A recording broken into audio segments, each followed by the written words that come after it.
This happened a couple of years ago, and it's time to get it off my chest. I was around 18, and for a period of time I was very physically active. I had struggled with some bad habits brought by excessive partying, and exercise proved to be very helpful in this regard. I regularly went jogging. Mind you, at the time I lived in a small town in the ever so peaceful Scandinavia, out all by myself jogging in the woods, not a soul in sight, right? So my class didn't start until around noon, so I went out for a morning jog, broad daylight and everything. I went on my bike to the tracks, left my bike at the jogging station. I don't know what else to call it. It was a small red cottage where different outdoor clubs hang out. As I'm about to enter the tracks, there are two middle-aged men sitting by the cottage. I glance at them only to find myself locking eyes with one of them. The way they looked at me was deeply unsettling. It was only for a moment, but I'll never forget how it felt when his eyes pierced right through me. My gut is making an honest effort trying to tell me that something is off about this whole situation. These men are wearing jeans and leather jackets. They sure aren't here for the sake of exercise, but I brush it off, thinking I'm overreacting. I was wrong. I had only been jogging for a couple of minutes when I suddenly feel like turning around, and there they are, in a white minivan, following me on the tracks. I feel that man's devilish eyes on me again. Oh no, oh no, oh no. I'm doing my best trying to think of a logical, non-threatening reason for them to follow me. I can't really think of one that makes sense, so I'm trying to work out what on earth I'm going to do. I don't want to make it obvious that I'm downright terrified. If I start running as fast as I can, I'm turning myself into prey. No one else is here, no one. It won't matter how loud I scream. Fortunately, I've been on these tracks a number of times, so I know there's going to be a sharp curve not so far away. So I try to act as if I'm not bothered by the whole situation. As soon as I pass the curve, I'm out of their vision for a short while. I sprint into the woods as if my life depends on it and hide behind a small rock. I'm crouching down as I see the white vehicle pass the sharp curve. Soon they're out of my sight, but I dare not move. I know that when they pass the curve and notice I'm nowhere to be seen, they'll know I've run off somewhere. After the curve, the trail is a straight line for quite some time. They'll know I'm not on the tracks anymore. So I stay put, thinking if they are after me, they will come back. If I'm overreacting, they'll carry on doing whatever they're doing and I won't be seeing them again. But the white van came back. At this point, my memory is a bit vague. I won't even breathe, dreading that the slightest movement will give me away. I can't fully remember if the van stopped and the dominant man went outside, or if they simply passed the curve again very slowly, looking for me. But I do vividly remember when the little van went back to where it came from. I was somewhat relieved, though still a bit worried. Thing is, all tracks lead back to the cottage, where these men are likely to be. I then decide to carry on deeper into the woods, glancing over my shoulder every now and then to make sure no one is there. My sense of direction is somewhat okay when I'm in the forest for some reason. I'm useless otherwise. Anyway, I know that there will be a highway if I just keep on going. I reach the highway, and I make my way home from there. It usually takes a half an hour walking from where I live to the tracks. This journey home took 3 to 4 hours. Totally worth it, but I can't remember if I ever went to pick up my bike. I do not know what intentions these men had. I doubt they were good, and I do not know what was in that van. I should have called the police on you, creeps. I'm not exactly sure what it is, but I saw something strange in the woods outside Homer, Nebraska. There's an old graveyard out here that's infamous for having a witch buried there, and it's kind of a local spot for kids to go and scare themselves. Most of the land out there is flat and is used for farming, but this graveyard sits on the edge of a big hill, and it's surrounded by thick woods all around. Anyways, one night at around midnight, me and about 5 of my friends decided to go out there in the woods and find the grave, because the one in the actual graveyard is fake, and supposedly the real one is out in the forest. So we began our adventure trekking through the dark night forest, me in the back because I'm the only one not terrified already. It doesn't take us long to find the real grave, as a couple of the people I were with have been there before. We stick around for a couple of minutes just fucking around trying to scare each other when we were all just getting this instinctual feeling of dread. I know a lot of stories talk about this, but it's a very real feeling. Like your body's responding to danger before you can even realize what's going on. It's probably worth mentioning that as a kid I lived in a haunted house, and I've been in situations where I've been attacked and jumped, and I've never felt this feeling before. We decided to get the fuck away from the grave. Now this is where us being stupid teenagers almost got us killed. One of the kids I was with says that some people grow pot out there, and he knows where to find some. So even though we all clearly felt something was wrong, we decided fuck it, let's get high. As we started walking back through the woods again, I began to feel like we were being watched, and every now and then I'd hear rustling leaves, or just the crackling of undergrowth from behind me. I told my friends we needed to move faster, but they all just kept saying I was trying to fuck with them. Eventually, as we keep walking, we stumble upon a clearing, and we can't really see anything ahead of us, when all of a sudden, my friend starts taking off from the other end of the clearing, and we all go after him. And all around us we can hear cattle freaking the hell out. That might sound anticlimactic, but you try getting chased by a 1,200-pound bull. So after we get a couple hundred yards away from the cows, everything else scares them away worse than us. I mean, I've never heard a sound like that coming from an animal. It was a horrible mix of the cows being scared to death by something and like an unearthly, ear-shattering scream. We hit a 360 nope scope the hell out of there in the opposite direction. Now by this time I realized we were lost in the middle of the woods at 2 a.m. with something stalking us. I finally convinced everyone that we should change our directions so we could get back to the road.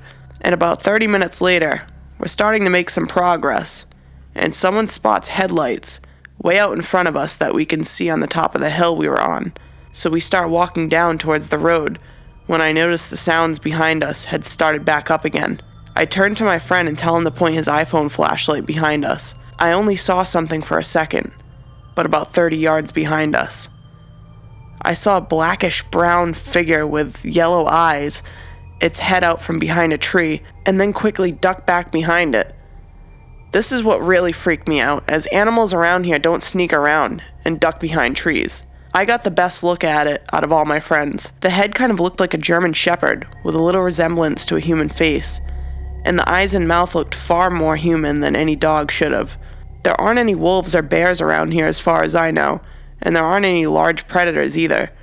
It was a little bit elevated, but it was still eye level with me. I'm 6'2", and this thing was at least 6 foot. At this point, I take the fuck off. I swear I've never ran that fast in my life. We make it to the road in under 5 minutes, but realize we came out from the other side of our woods and had to walk back 3 miles down the road to our cars. It was honestly the scariest night of my life. And to make things worse, I ended up losing my wallet out there that night. I've been back multiple times, but never at night now. Whatever it was not human or animal. Based on the stories I've heard, I think it might have been a skinwalker. This area is not too far from a reservation, but your guess is as good as mine. There have actually been reports of a similar creature in the exact place I saw it. If anyone has any idea of what it might be, please let me know. So I've had a long history with the paranormal. It started very young, and as I grew older, I started hunting for them. I decided to submit the long tale of how I got brought into this craziness. I was born in a small town called Penetanguishene, Ontario, Canada. Now my dad told me that growing up in our first house, there was a lot of activity that was a little unnerving. I had a friend that my parents could not see. I described her as an older lady named Mary. Now I would sit in my bedroom and listen to Mary tell me a story. She would tell me story after story for hours on end. My dad was very worried about this. Eventually, he decided to ask me about Mary. I started telling him about how she looked and what she would tell me, including a story about my dad breaking a statue when he was 9 years old. This caught my dad by surprise. Apparently, the said statue was broken at his babysitter's, and as far as he knew, that babysitter had never told my grandma. He asked my grandmother about it, as he told the story, then told him that she'd never heard that story before. This sent a chill down his spine, so he asked my grandmother what the first name of the babysitter was, as she had always called her Mrs. de Rochers. Her name was Mary Ann. My dad was floored. When he got home, he came into my room where I was talking to Mary. He just watched from the door as I sat talking to some invisible person about my day and toys and anything else that was in my mind. Eventually, my parents came to see Mary as a positive, despite the odd things that would happen. For instance, when it was cold, blankets would be inexplicably wrapped over my sister and myself, yet the blankets were stored too high for us to reach. When asked, I would tell them about Mary bringing them to us. Not all the spirits of that house were good. As children, we were afraid of the separate room in the basement, next to the laundry room. It was a barren concrete room. We used to complain of a terrifying man in there who was chained to the wall. As I grew older, I felt as though it was silly to be afraid of this man. Mary was long gone now from my mind, and I would pass through the room with no issues. Until one day when I was home with the chicken pox. My grandmother was watching me. I was about 8 at the time. I was helping my grandmother with laundry when she had to bring up the basket of clean laundry. I knew how to work the washer and dryer and how to switch the clothes, so I did that while she ran up. I was almost done when I heard something weird from the next room, the barren room. I stopped and listened for it again. A few minutes went by and nothing happened, so I finished and went to turn on the dryer when I heard it again. It sounded like a chain being dropped. I stood in silence as I heard it again, and then I heard metal being dragged around. I then made a very poor decision.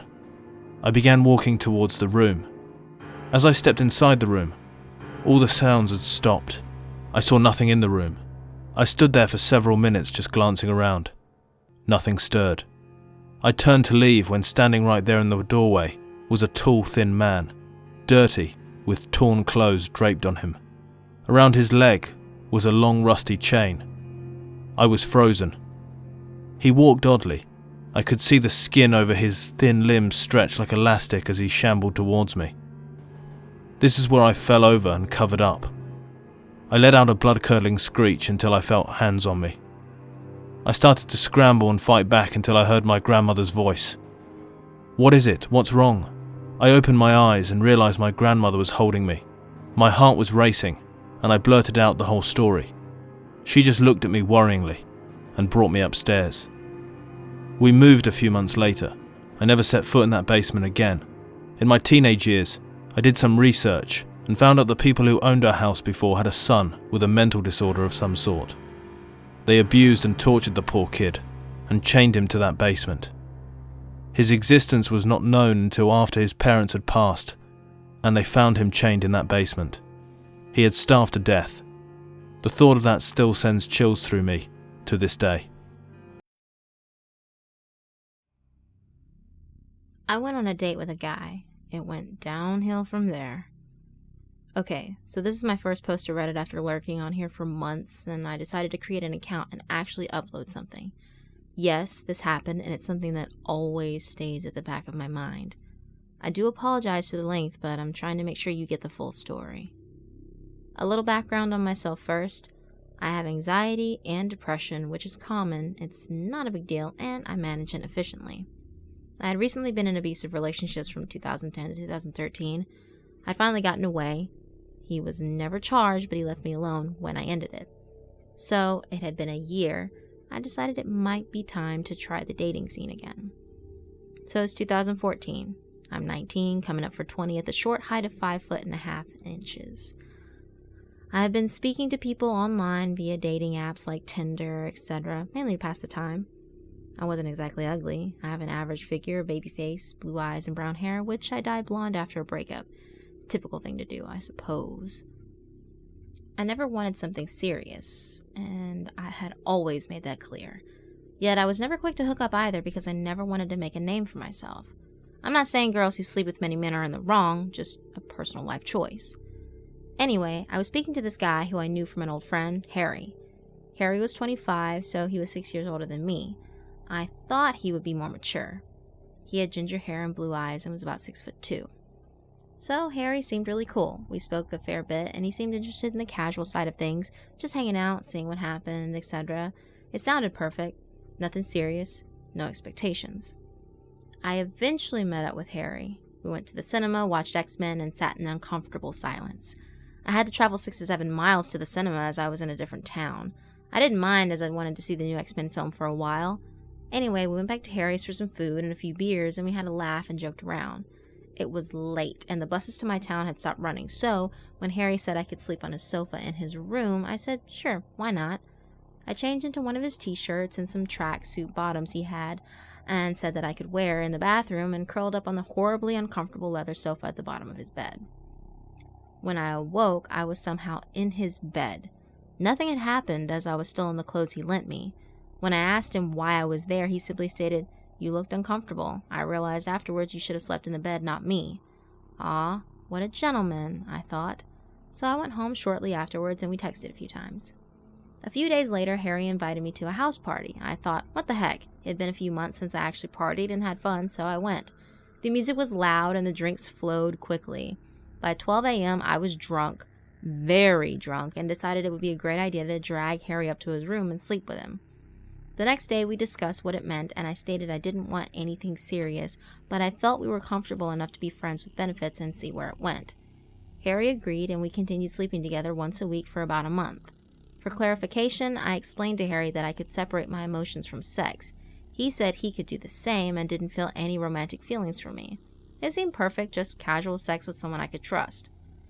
So, I'm casually at home and I get a relationship request on Facebook. Weird, right? I looked at the request and it was from Harry. I instantly messaged him and asked him what the hell was going on. He quickly texted me back saying it was for a joke. He was sorry. I should have ended it there, but honestly the sex was alright. He was good company and I enjoyed being around him. However, I had not developed romantic feelings for him. I couldn't see it going anywhere and Harry knew this. I had clarified it with him too, so I shrugged it off and went to Harry's home for our weekly sex. After the sex, Harry started to cuddle me, which never happened. Usually we would have sex, a cigarette, talk for an hour or so, then I'd go home. He wrapped his arm around my shoulders and told me he loved me. I shot away from him and said, "Harry, you knew this wouldn't lead to anything. You know I don't feel the same way about you. I'm sorry, but this isn't going to work anymore." I quickly started getting dressed to leave. I felt like an asshole, but I had made this clear. As I grabbed my bag to leave, he pinned me against the wall and slammed his fist into the plasterboard, making an indentation in the flaky material. My heart pounded. Was he going to hit me? After recently leaving an abusive relationship in 2013, it brought back too many memories for me. "You can't leave. I love you," he pleaded. I pushed him as hard as I could and ran. As I made my way downstairs, Harry was at the top of the stairs crying. I didn't care at this point, and I had alarm bells ringing and needed to get the hell out of there. As I left, I bumped into Harry's sister at the bus stop. I tried to hide, but she saw me. "Coming back from seeing my brother, eh? You two are couple goals." She smiled and waved to me as she walked down the road towards her house. Couple goals? We weren't even together. A week later, Harry texted me apologizing and said his behavior was out of character and it would never happen again. I said it wouldn't happen again because I'm not seeing him in person again. He understood and apologized profusely. We spoke about football, a new girl he was talking to, etc. He began asking me for advice on how to talk to this girl who didn't know how he felt. I told him to be honest, take a chance, and see where you end up. I fell asleep quickly that night. The next morning, I woke to 10 text messages. Not short ones like, "Hey, you okay?" Paragraphs, to the point where I had to click on the message bubble on my iPhone to see it all. Harry had sent me paragraphs saying how much he loved me, how I was the most beautiful girl in the world, and how he wanted me to be his wife. I shot up out of bed and ran to my cousin in the next room. She read the messages and told me to tell him to stop or I'd block him, so I did. Every day he would send me massive paragraphs saying how much he loved me and cared for me and how much of a good person I was. I tried ignoring him or fobbing him off with a haha, but it got too much, so I blocked his number and his social media accounts. By too much, I mean every day I would get massive paragraphs about how he loved me, how he missed me, how he wanted to fuck me again. Soon, I began talking to a guy called Tyler. We chatted every day. It had been a month and a half of talking and meeting up, and I had not slept with him. I told Tyler I was getting feelings, and Tyler said they were reciprocated. We put our relationship status on social media and began to have a relationship. A day after putting my new relationship status on social media, Harry messaged me off his sister's account. He screenshotted the message he sent to his sister from his profile and sent me the image of the message. He said how he would wait for me because we had some good memories and good times, and he wouldn't throw that away. I quickly blocked his sister's account. Now, Harry had never been to my house. I refused to let him know where I lived. I came home from work one day and my auntie said to me, "Oh, a young man called Harry was here for you. I told him you were working and would be back around 5. I quickly explained the situation to my auntie, who apologized and promised she wouldn't let him in the house. A few days later, it was about 10 p.m. and I was sat in the garden with my cousin drinking a glass of wine after a rough day of work. We were gossiping about boys, life, etc. My phone began to ring. It was an unknown number, but I was used to Tyler calling off of his work phone, which came up as an unknown caller. I quickly answered it. It was Harry. He was drunk, his words slurred as he told me he was walking to my house with a knife. If he couldn't have me, nobody could. I quickly ran inside to my auntie, who called up her boyfriend, who used to work as a bouncer. He quickly came over and I stayed up all night petrified with my auntie, her boyfriend, and my cousin. I hadn't heard from Harry in weeks. Thinking the ordeal was over, I began to forget a little bit about Harry. Until Tyler rang me one day saying he received so many threats and horrible messages, and so did his mother and sister. Now, the threats I hadn't explained, but he had threatened to rape Tyler's sister, threatened to kill Tyler's mother, and he sent Tyler pictures of the house his family lived in, so Tyler was obviously petrified for his family. He broke it off with me, which I understood. Tyler had a lot going on, and he was in the army and didn't need to be worrying about his sister's or mother's well-being whilst away. It was sad, as I did really like him, but I thought, honestly, I'd do the same in that situation. Harry didn't message me for a bit until he sent me a picture off of a number I didn't know of me shopping in town. He captioned it with, "Are you buying some underwear to surprise me with, baby?" I blocked the number. I was angry. How dare he invade my privacy like this? I went to the police and told them what had happened.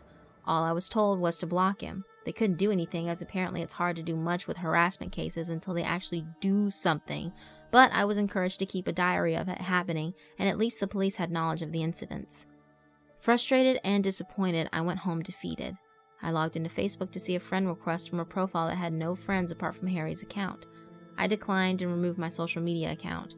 I changed my number and moved into my own place a few weeks later. I had mutual friends with Harry, so with this happening, they split down the middle. Some of the guys blamed me, and some of his female friends said I was to blame for Harry's behavior. Others stuck by me and said Harry had turned into an obsessed freak, which it did seem that way. It's been 2 years, and I haven't heard from Harry since, but it always stuck with me and made me so cautious. I never had casual sex with somebody after that, and I'm happy in a relationship now. But I made sure when I met with him, I took 2 friends and never let him know my address until we had been together for 3 months. I still think sometimes maybe Harry got bored, or maybe he found another girl to harass and scare. I hope not. I hope Harry got help, because Harry clearly had some issues.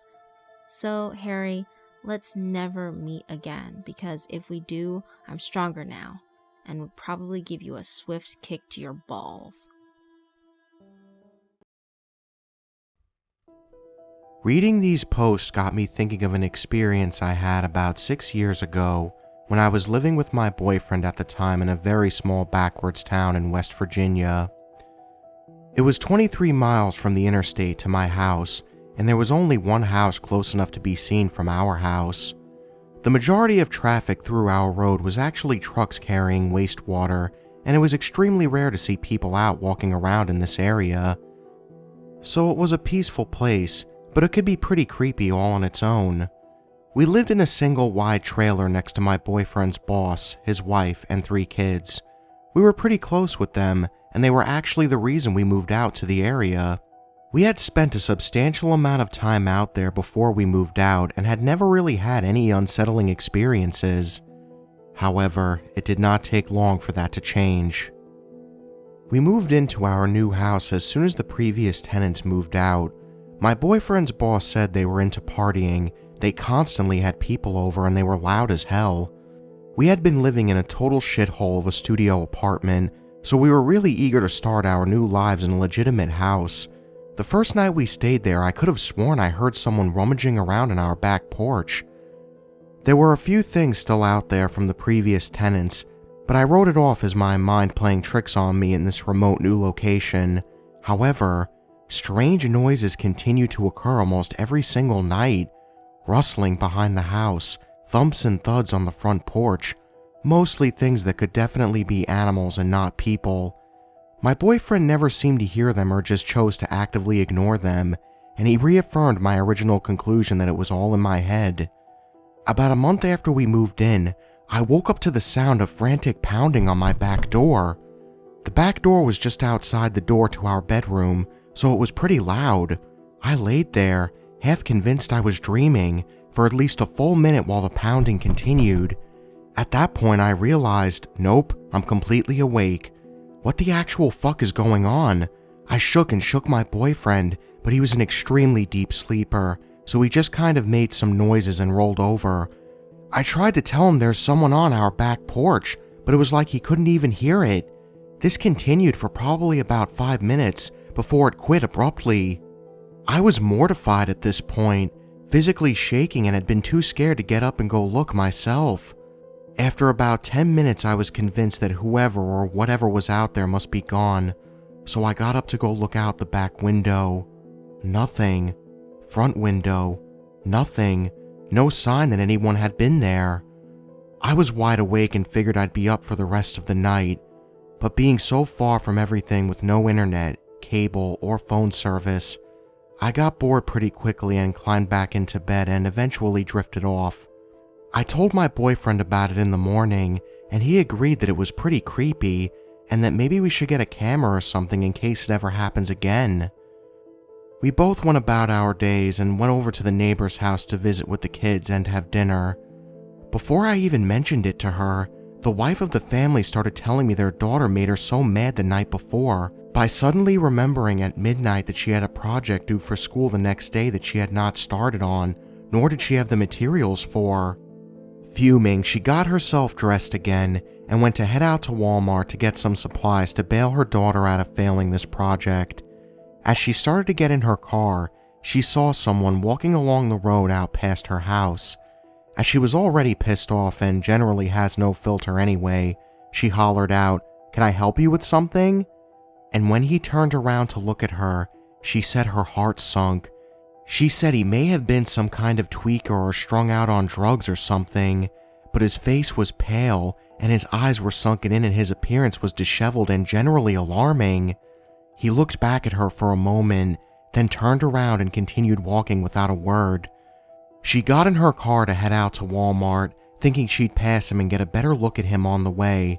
As she rounded the bend past our houses, she realized that he was gone. There is literally nothing between our houses and the next houses except woods for at least a mile, meaning he almost certainly disappeared into the woods. While we never saw him again or had any further disturbances, for the rest of our residency there, I could not shake the feeling that he must have been watching us. I could still hear the pounding like it was yesterday. Was this guy living in the woods? Was he looking for someone who used to live there that he did drugs with? Did he need help? We will never know. And to the man who gave me the longest lingering feeling of unease in history, let's not meet, okay? First, here's a bit of background. I'm from Texas, and my boyfriend's from Maine. We both live in Texas now, in a decently sized city outside Dallas. But during the summer, we attempt to escape the heat and visit his family in Maine for a few weeks. I had my fair share of experiences growing up in a haunted house, so I was raised as a believer. Weird things seem to happen frequently, but I don't like to automatically attribute it all to a ghost or whatever. I like to think that I'm a fairly logical person, and like to try to debunk weird stuff. That being said, my boyfriend is pretty skeptical, and doesn't spook easily, so that makes the story even more interesting. Around 11 p.m. one night, he and I were sitting on his dad's front porch, and we were just chit-chatting. The porch is raised and looks down over a backyard that runs to the tree line at the edge of the thick woods. We were just hanging out. Sober, might I add, when we heard what sounded like an adolescent boy singing scales. It was just background noise. And honestly, we were so used to living in an apartment in the city, back home, so we didn't really think anything of it. In fact, we were actually annoyed. My boyfriend actually said, "Do you think he knows we're here?" That could be awkward. I laughed, and then realized what we were listening to. We were hearing what sounded like a boy. In the woods, late at night, walking back and forth, in the dark woods, singing scales over and over. My boyfriend was still bent on the idea that he should give the guy some warning that he had an audience, so he sang a tune of scales back to him. La la la la la la la la la la la la, came the response from the trees. It sounded like whoever it was instantly standing right at the tree line beside us.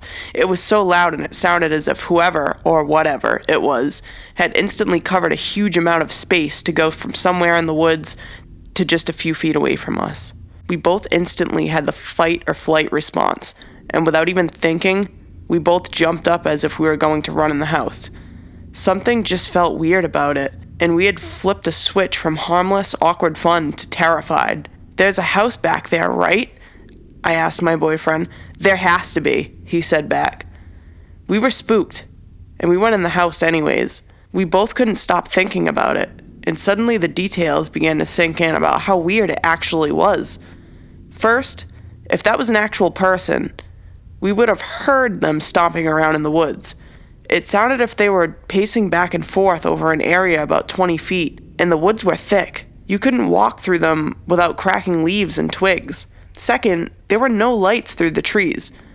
If it was actually a 12 or 13-year-old boy, unless he had night vision, he would have needed a flashlight to accompany him, especially if he was taking careful steps as to not make a sound. If there was a flashlight, we would have seen it through the dark. Third, how did he instantly cover that much space right beside us at the tree line? I know that voices can be carried in the wind, but there was no wind that night. It also sounded like a real person, not a floating voice in the wind that we both automatically assumed there was an actual boy out there. Lastly, we asked his dad where in the woods his neighbor's house was. He just looked at us and said, "I don't have neighbors. There's no house back there for miles." People in Maine don't tend to have close neighbors. But the next day, we went back and checked anyway. There was no sign of people anywhere.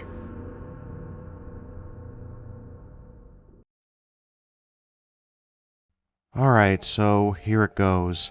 This is the story of something I experienced which I cannot explain. What I'm about to describe happened over a year ago, but a close friend of mine has convinced me to finally put it on the internet for others to ponder. Maybe someone can help me make sense of it. This friend and my wife are the only two people who know about this up until now. I would like to make sense of it, but it's not something that I could just talk to people about. Let's start with a little bit of background before you ask, what the heck are you doing in the middle of Death Valley alone anyway? I have two professions. I'm an army officer and I'm an adventurer. I do outdoor stuff as often as a way to recharge and refocus, because leadership does not come naturally to me as an introvert. Being in crowds is bad enough. Organizing, training, and leading crowds using every last drop of charisma is something else entirely. That's why I get away as much as possible. I seek out places of beauty and solitude which allow me to rest internally, even if it requires physical exertion to get there. If you're heavily introverted like I am, you know what I'm talking about. So, in the summer of 2015, I had just returned from Africa where I was on orders. I was drained. I had to get away. I quickly planned a trip through Death Valley.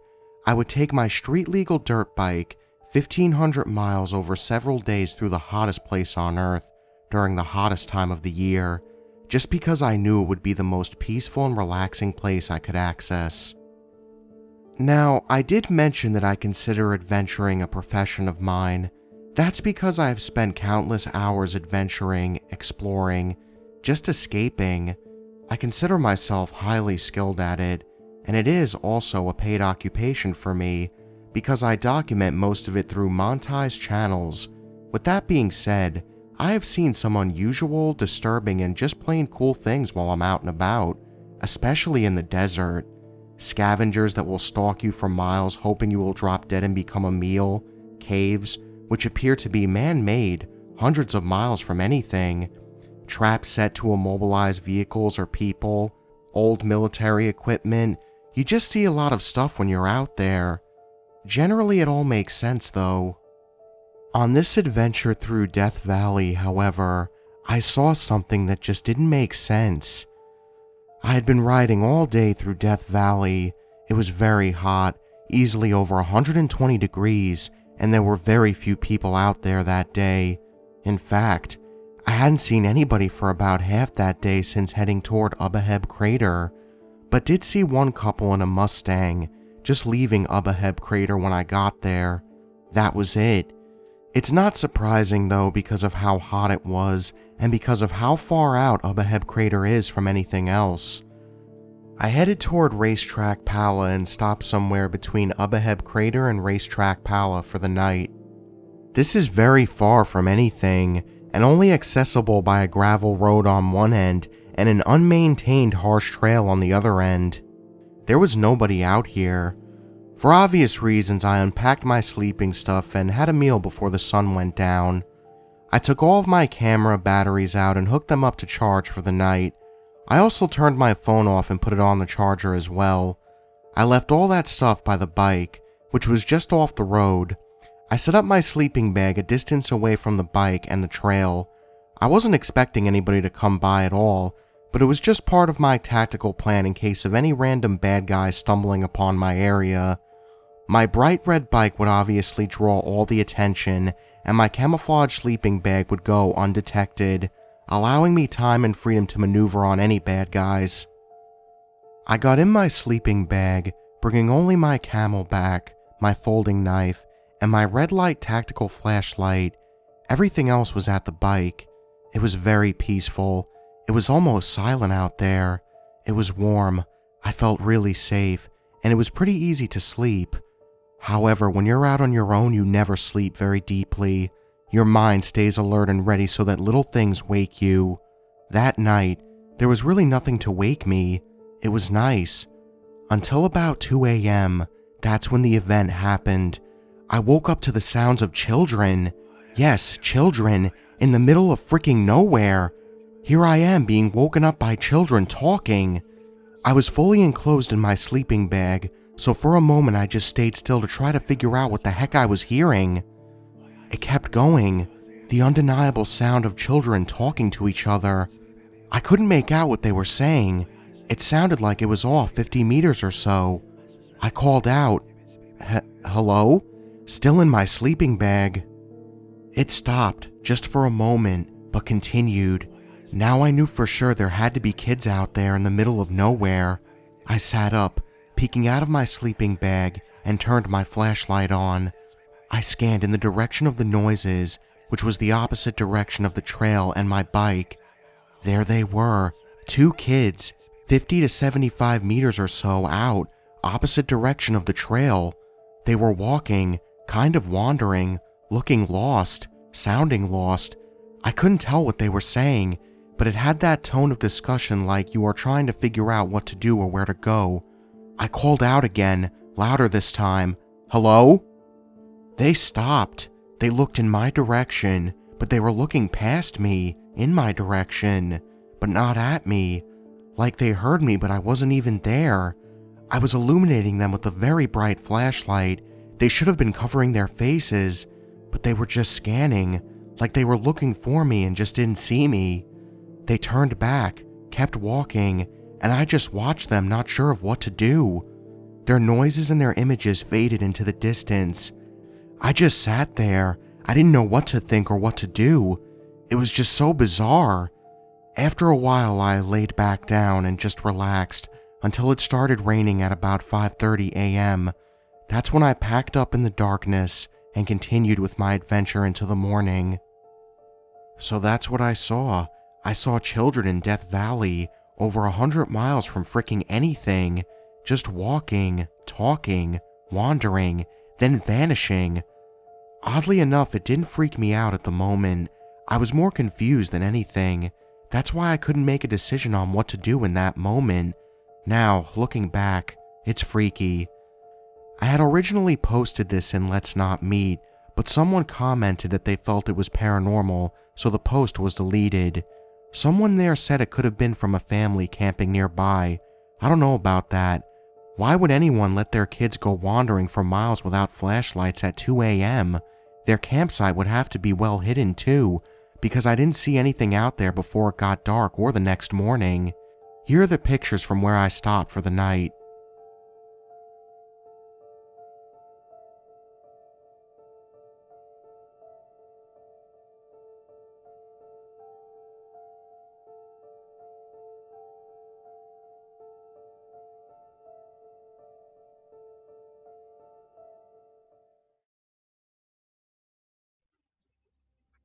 I will admit first off that I've heard a lot of these deep web, dark web stories and have always called bullshit. However, a close friend of mine swore that she had been to this place and that she had seen some really messed up things. Some she would talk about, others she refused. She said some of the things she had seen would haunt her for the rest of her life. I should have just let it go at that, but I wanted to believe that she was making it all up and that there was no such place. But I was the one that was wrong. You know the drill by now. I downloaded Tor, Onion, and found the hidden wiki. I had been warned about some of the links and how they can trick you into some really crazy and horrible things. I clicked a few. They were mostly sex meetups, escort requests, drug deals. Needless to say, I was really starting to think I was right and that the deep web was just an easy way to make shady deals that couldn't be traced. It was lame, tame, and a little bit boring. I looked around for something remotely interesting until I found the link, The Night Watchman. Okay, this could be interesting. I was thinking it might be some guy telling creepy stories or walking around a sleepy town at night or something. What greeted me was a flat black page with 3 videos blown up to cover the space, sitting side by side in a line. They were paused, and on each of them was a picture of different people. The first one had a family of 4, Mom, Dad, and 2 little girls. The second was a couple with the female being very obviously pregnant. The third was just one woman and her dog, a cute black lab with a little white streak over his left eye. Before I could study them for too long, a voice came through. It was male, but slightly distorted, so I couldn't really hear what he actually sounded like. Here's what he said. Good evening.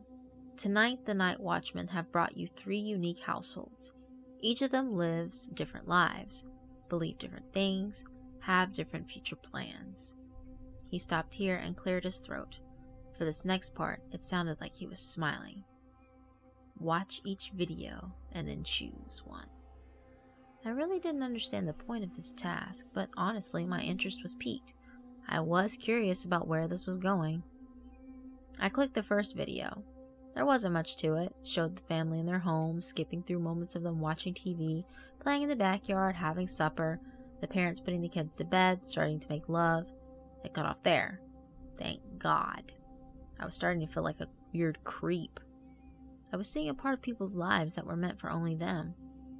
I reluctantly clicked the next video. I was transported into the home of a young couple getting ready to start a family. It skipped through to them in the baby's room, hugging and generally looking excited. They ate salads at the kitchen table, went through mail, looked through baby books and magazines, watched a show on TV, and then went to bed, snuggling up together. This one was so sweet I couldn't help but smile at what I had seen. However, I was still a voyeur in their personal moments. I had gone through the others. I figured it was only right to watch the last one. This one was of a single woman living with just her dog. She was a bit of a slob. She had dishes piled up, laundry on a left seat in the living room, and trash that was overflowing. The other 2 had been pretty tidy. The family having some toys and laundry lying around. The couple with a very clean house. I wondered if there was a point to that, since it did show these aspects in the videos. Anyway, the woman seemed lonely. She watched a lot of TV, ate a half-gallon of ice cream, checked her cell phone every few moments, obviously hoping for a call or text, played fetch with her dog, fed him, and then went to bed, taking her phone with her. She began to masturbate, and I began to feel incredibly awkward. Thankfully, this one ended there as well. I waited to see what was next. The videos reset and went back to the stills of each one again. The voice came back over and said, "Now that you've seen, which will you choose?" I sat there and watched, praying that someone else was here watching this too and would choose, but nothing happened for a few minutes. The videos disappeared and another 3 videos began playing simultaneously.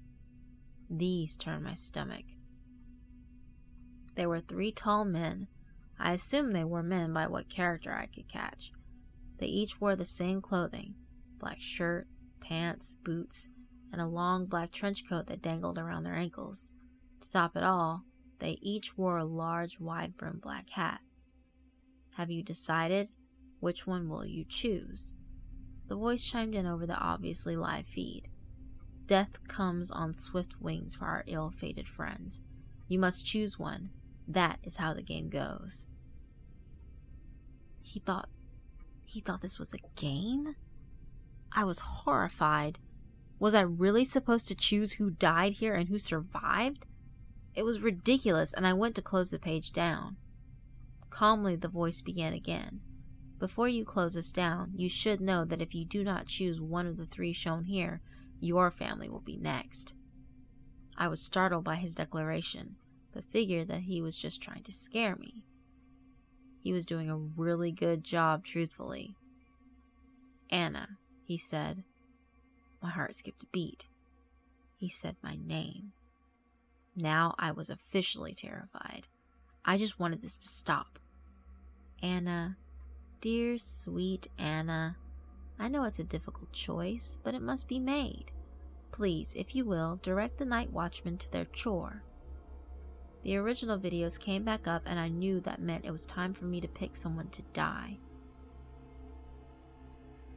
Maybe it's just a horrible joke that some hacker and his friends like to play on unsuspecting deep web surfers, I stated out loud. It was more to make me feel better than anything, even though my heart was still pounding. I looked at the people again. There was a family there, children. I couldn't choose them. Then there was the expecting couple. I couldn't do this, it was too much.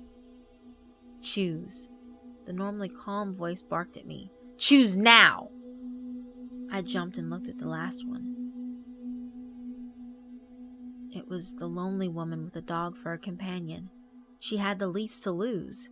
She was alone without kids or a husband. It wasn't okay, but I quickly clicked her video. "Very well, so shall it be." The voice was calm and smooth once again. The videos of the night watchman came back up. "Night watchman, a choice has been made. You may attend to your work." I watched in horror as 2 of the watchmen began walking toward the houses in front of them, and the 3rd one walked away from a house. I was confused. I chose the lonely woman, but her watchman was walking away. He disappeared into the night and the feed cut off. The other 2 videos grew bigger and took up the screen. "What's going on? What's going on?" was all I could say.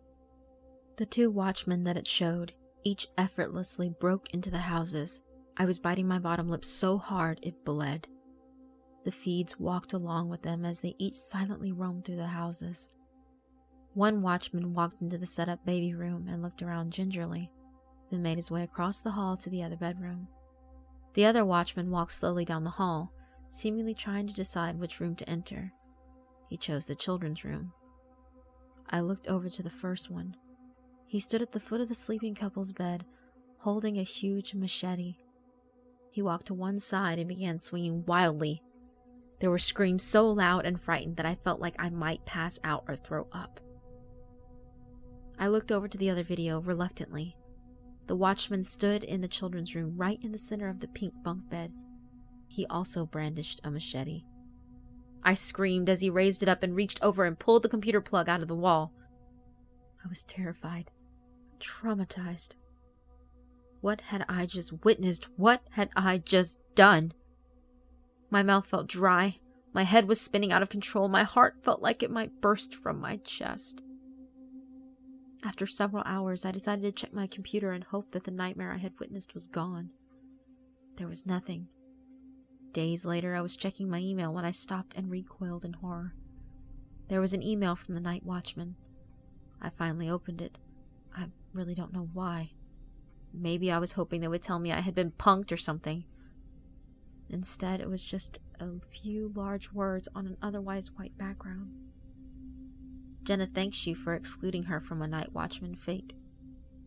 We thank you for your choices too.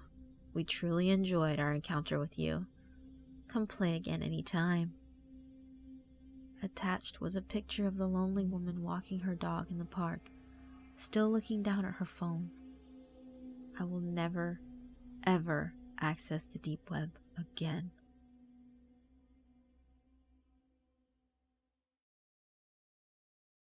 I'm new to this site and have never been what people call sensitive or psychic, and haven't seen or heard much of what would be considered experiences of paranormal nature.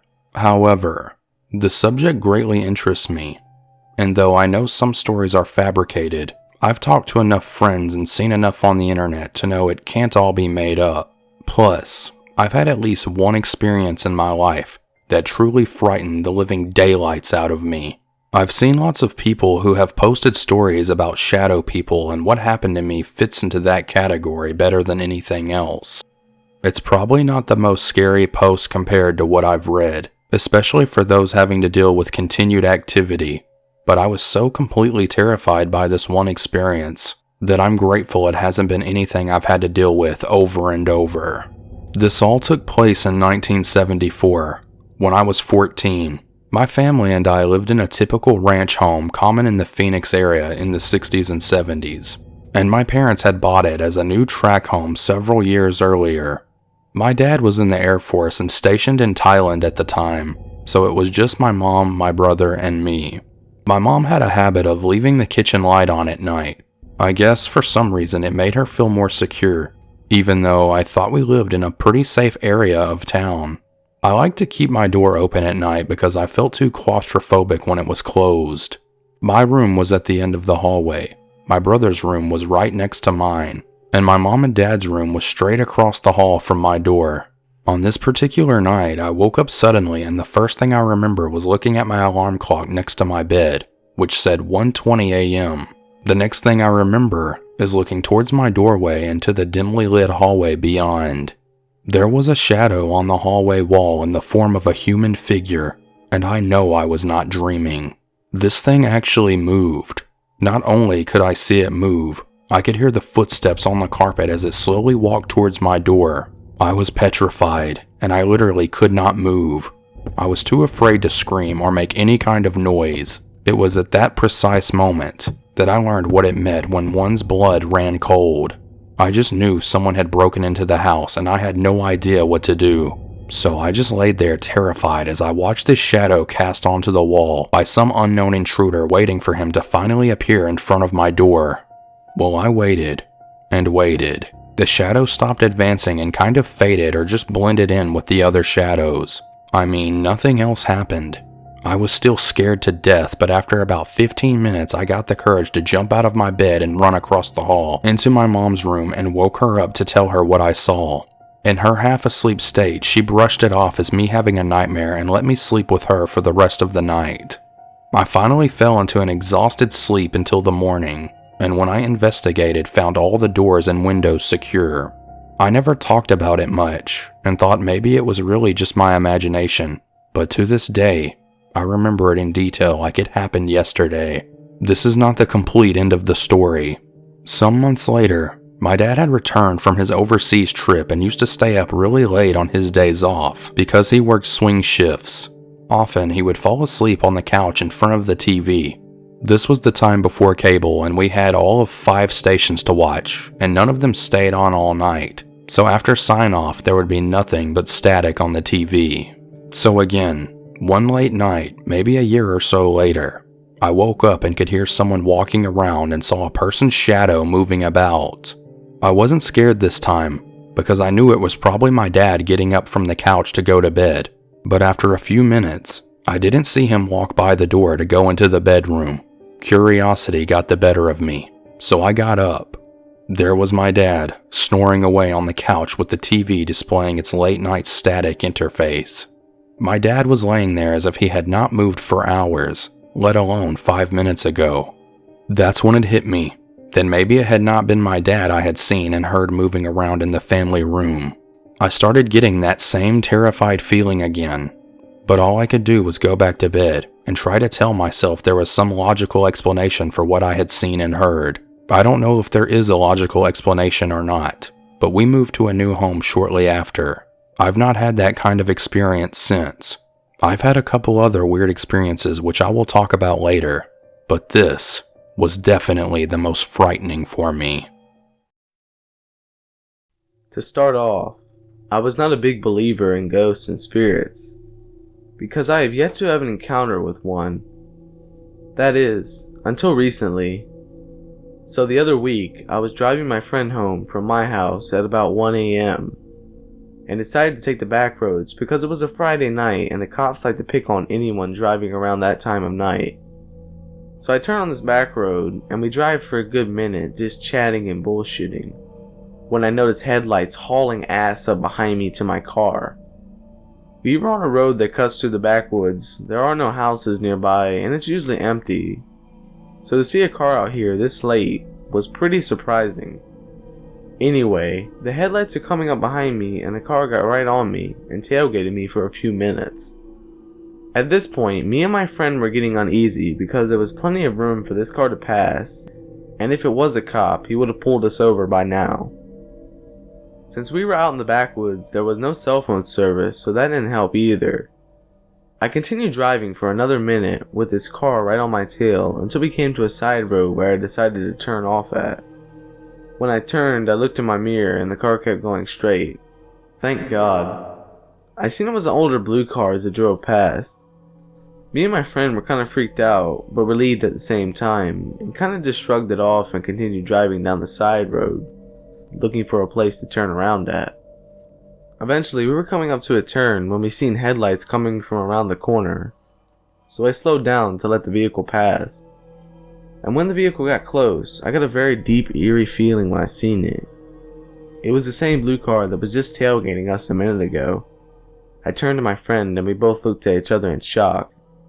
After turning around, I noticed the car was gone. There were no trails or side roads, so there is no way that the car could have turned somewhere out of view. At this moment, we were both in complete shock. I gunned it and went around the corner only to see a rusty old gate with vegetation growing around it as if it hadn't been opened in many years. This same car that had just drove past us as we turned seemed to appear out of thin air in front of this gate. In order for this to happen, the car would have had to take some side trail that doesn't exist, haul ass to the gate, get out, open it, drive through the gate, then get out to close it, in a matter of a minute or so. This whole situation had us spooked, and I just wanted to get my friend to his house and go home. I turned around, and as we were approaching the main road we were previously on, we heard a strange noise. I thought it was my car, so I rolled down the windows and heard a loud, creepy whistling sound that sounded like it was in the woods next to us. It almost sounded like one of those really old train whistles. I can't think of anything that would make a creepy train whistle sound in the middle of the woods at 1 a.m. After that, I just took off out of there like a bat out of hell and dropped my friend off at his house and went home. The whole situation was extremely weird, and I have never had anything like that happen to me in my life. I also cannot think of any logical explanation other than someone who owns the exact same car that the tailgater had, who just so happened to be leaving that gated area in the middle of nowhere at 1 a.m., just minutes after the tailgater passed me. Or did I actually encounter some sort of phantom ghost car? This all began July of 2012. I come from a small town where everyone knows everyone. I just turned 18, and as most 18-year-olds in my town, we would like to go drinking down the beach and have a bonfire. I would have my regular group of friends, who I would hang out with. We would go for drives over to the bigger city and find things to do. I was on one of my drinking nights with a close friend of mine. We'll call him Adam. So Adam and I went on a drive from my parents' house in the rural area of the town and decided we wanted to go out to the big city to go watch a movie. After saying goodnight to the parents and hopping into Adam's car, we went to the movie theater and had a good time. After the movie had finished, we decided to go to McDonald's and get food. This is where I met the man who ruined my life. He served my friend while I stood beside him at the counter, busying myself with my phone, texting friends and whatnot, while Adam placed our orders. The guy who was serving us gave me a smile, and I smiled back as I said to my friend I was going to have a cigarette. He nodded. I went outside. Moments later, he walked out with our food, and the guy who served us was walking behind him. He came and stood next to me as he asked for a lighter and introduced himself. We should call him Chris. So Chris sparked up a conversation and gave me his number and said he would like to take me out sometime for a movie or something. I agreed and made plans to see him the following weekend. After about a month of spending time with Chris and him coming to my parents' place, we agreed to make our relationship official. He would spend most weeknights at my parents' house. I lived in a granny flat on my parents' property, and dropped me off at school in the morning, to the disgust of my friends, who all caught the bus. One morning after Chris had stayed over and was driving me to school, I said to him he should pull over next to the school bus, which was waiting for students to climb aboard. One of my friends were waiting next to the bus, so I stuck my head out the window and told her to climb in. This was mistake number one, introducing the two of them. A few weeks after my friend met Chris, we broke up, and it was a messy breakup. Shortly after the breakup, the scary shit began to happen. I would hear people walking around the gravel driveway at random hours of the night. I would see Chris's car sitting down at the end of my parents' road under the street light. Before I would go to bed, the stalking progressed to where I could hear him standing outside of my ranch slider, talking to someone, and them trying to jiggle the garage door and walk around on the gravel. Things began to really become scary for me. When I would receive phone calls and texts from random numbers during class about how this person was watching me as I would walk to the bus, and what my parents were doing throughout the day, and threats with things like how they were going to break into my house and rape me, then hide my body somewhere deep in the forest where nobody would ever find me. At this time, I was sitting my end of the year exams and prepping for university applications and feeding all sorts of information to my friend, who we shall call Julia.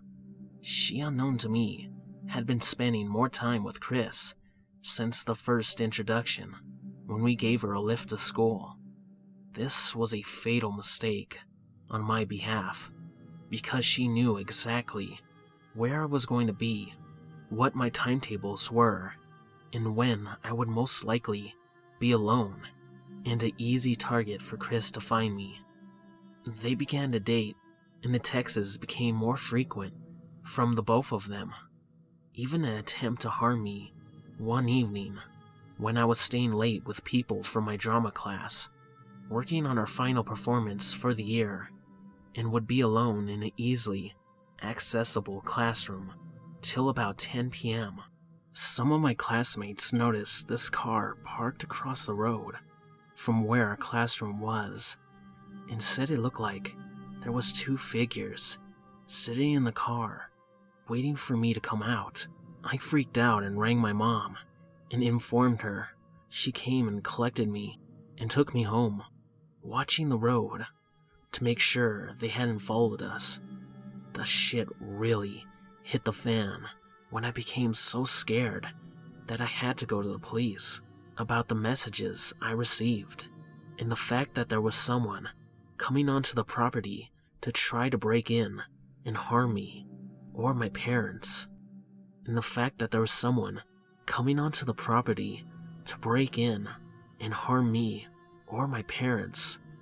Chris carried weapons in his car because he liked to hunt, and I knew it was also for security purposes, because he was in the underground world of drugs. Once I had lodged a formal complaint against Chris and informed the police of his weapons he had on his person and his home. So the police went around and had a look for anything, but they found nothing, which set him off even more. That evening, he sat down the end of the road, as per usual, and waited for all the lights to go out. Then he came up along the front paddocks of the house and up the driveway. I was sleeping in my parents' living room, which is right beside the driveway, with big open windows and ranch sliders still in my brother's room. I heard him walk along the side of the house, on the driveway, and towards my flat, thinking I was in there, and I heard the sound of a gun being cocked. I sat up for a moment, thinking, what should I do? I commando crawled down the hallway to my parents' room and quietly said to my mom, "Someone's outside.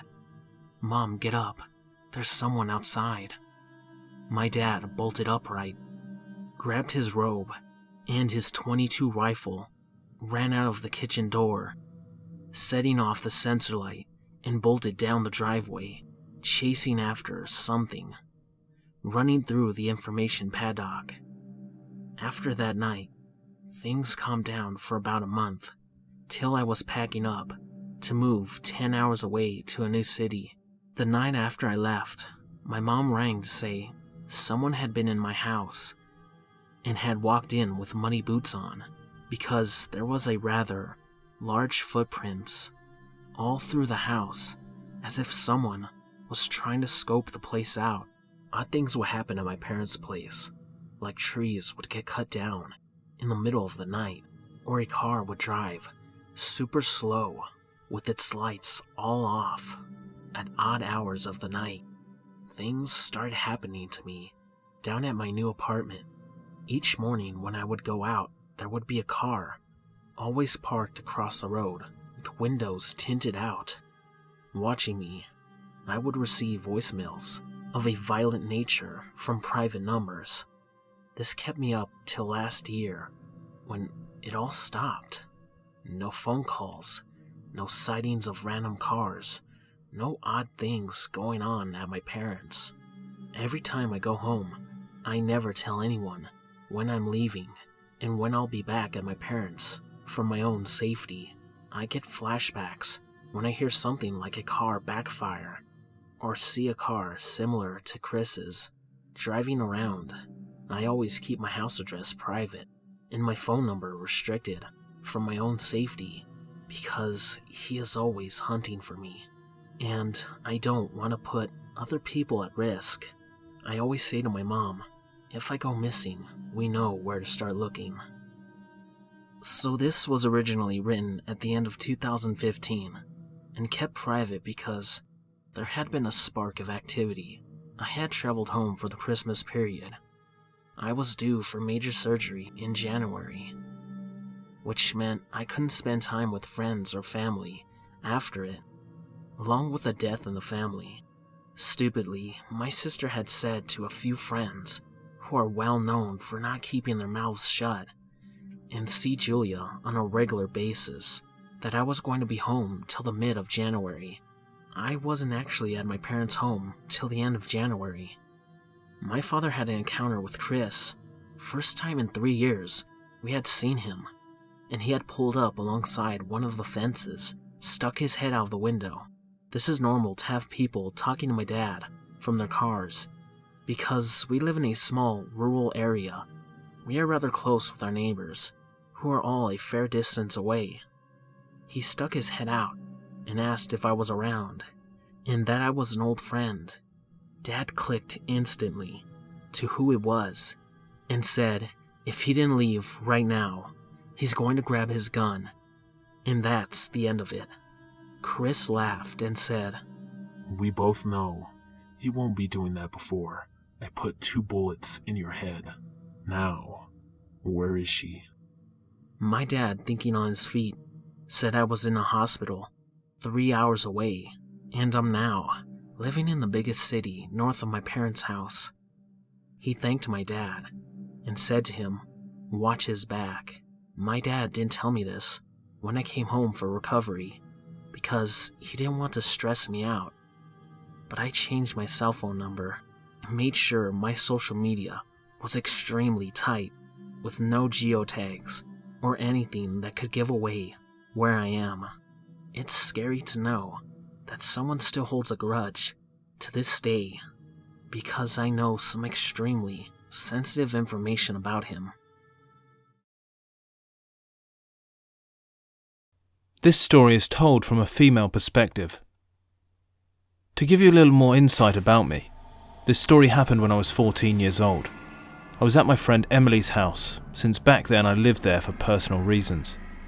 Anyway, it was about 1 AM and her parents were gone for the night at her grandmother's house. We were watching horror movies and vegging out on snacks like we usually would every weekend night. After our movie, I got up to pee and let her know I'd be back. She nodded before opening up her laptop to message her boyfriend at the time. As I walked down her barely lit hallway and came across the bathroom, I heard Emily's voice call out to me to her back porch that was on the right side of the hallway, which immediately struck me as odd because I'd never seen her leave the room or even walk past me, and why would she be outside anyway? Her voice called to me again, so I couldn't help but walk out to the back porch.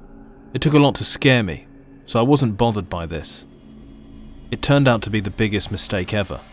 A red flag should have gone off right away, when her voice became silent as I stepped onto the porch. I called her name softly, but she didn't reply. I called her name once more, but this time louder, and again, silence. I stepped off the porch onto the grass, looking into her wooded backyard. A little pissed now, because at the time I figured she was trying to play a prank on me or scare me, as she usually did. It was normal for her, but when I yelled her name again, a voice spoke, but it was not hers. It was another woman's voice. "Help me, please. For the love of God, help me." I then heard a woman scream. Okay, now I was officially freaked out, because there was no one around for miles beside her one neighbour that lives a little way into the woods. I found myself not being able to move. Curiosity maybe. But the bushes started rustling, and what looked like a dog stepped out.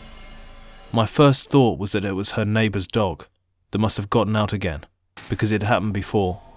But when this thing stood up on its hind legs, it was about 7 feet tall. That's when I really froze up. What the hell was this thing? I asked myself. I never met any human that tall in my entire life.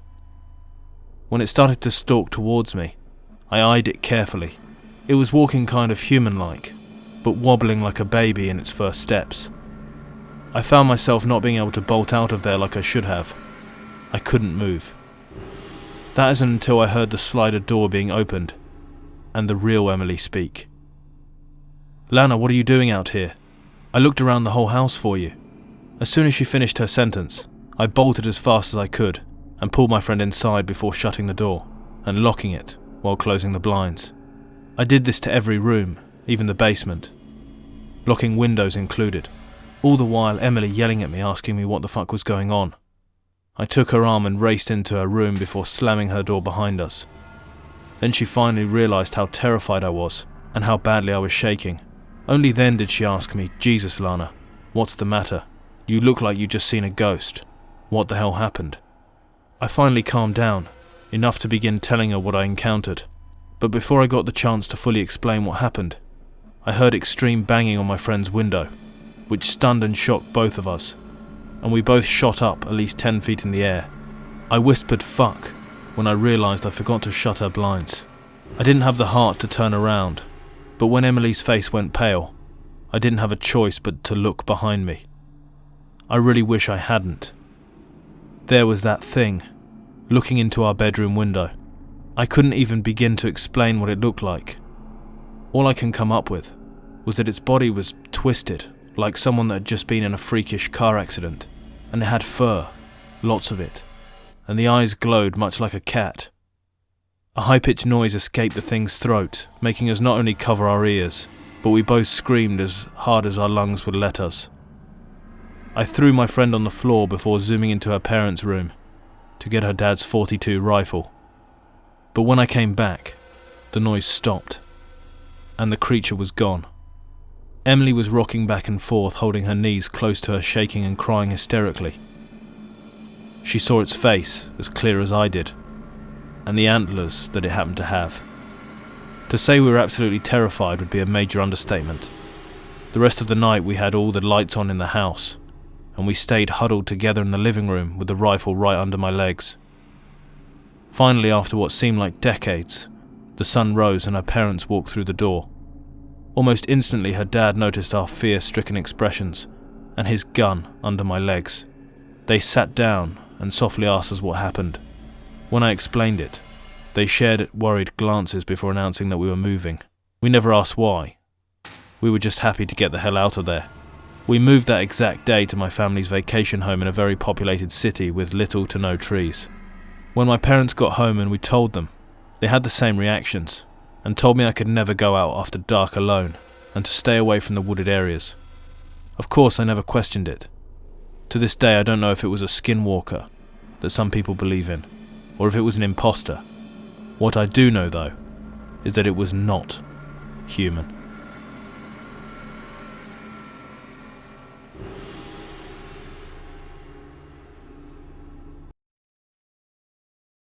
It was in the middle of April 2010, and my unit was back in the States from Afghanistan. And we were demobilizing at Camp Shelby. Everything had been going well at Camp Shelby. At this point, the days were relaxed, and I was actually getting a full night's sleep. And by full, I mean 4 to 5 hours, compared to the 0 to 2 hours that I was getting downrange. There was this one night, I woke up in the middle of the night. It seemed to be around 2 or 3 in the morning. I felt that I was awakened by something other than just my usual insomnia. I believed that I was awoken by a feeling that something was about to happen, but didn't know what. I looked around the barracks, and I didn't see anything, but the feeling was still there. I stayed awake for a few more minutes, scanning the room, before starting to drift back to sleep. As soon as I fell back to sleep, from out of nowhere, I felt this insane amount of pressure on my chest, and I saw a man with a pale face, black, combed-over hair, Vietnam-era Class A's, pushing down on my chest.